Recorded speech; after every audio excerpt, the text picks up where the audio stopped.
விடாமுயற்சி அப்டேட் தான் நம்ம பேச போறோம். ஸோ விடாமுயற்சி பார்த்தீங்கன்னா மகிழ் திருமணி டைரக்ட் பண்ணி லைக்கா ப்ரொடக்ஷன் சுபாஸ்கரன் தான் ப்ரொடக்ஷன் பண்ணியிருக்காரு.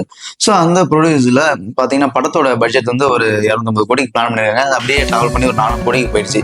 அதனால சுபாஸ்கரன் ஒரு மாதிரி சோகத்தில் ஆழ்ந்தனால என்ன பண்றாரு, சரி ஓகே படம் ரிலீஸ்ல ஓரளவு சமாளிச்சிடலாம் அப்படின்னு பிளான் பண்ணி இருக்கும்போது பாத்தீங்கன்னா படம் ரிலீஸ்க்கு அப்புறம் பார்த்தோம்னா ஒரு 150 கோடி கூட முழுசா கிடைக்கலன்ற மாதிரி டோட்டல் அப்செட்ல ஆயிட்டாரு.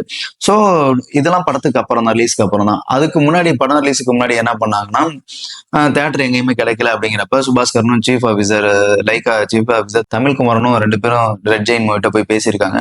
எங்களுக்கு பேமெண்ட் வரலனாலும் பரவாயில்ல, எங்களுக்கு தமிழ்நாடு ஃபுல்லா எல்லா தேட்டர்ல ரிலீஸ் பண்ணி கொடுங்கன்னு சொல்லி ரெட் ஜெயின் மூவிட்ட ரெக்வஸ்ட் பண்ணனால இவர் அஜித்காகவும் அந்த மூவி ரிலீஸ் பண்ணி கொடுத்தாங்க. ஸோ பிப்ரவரி 6ஆம் தேதி ரிலீஸ் ஆன அந்த படம் வியாழக்கிழமை.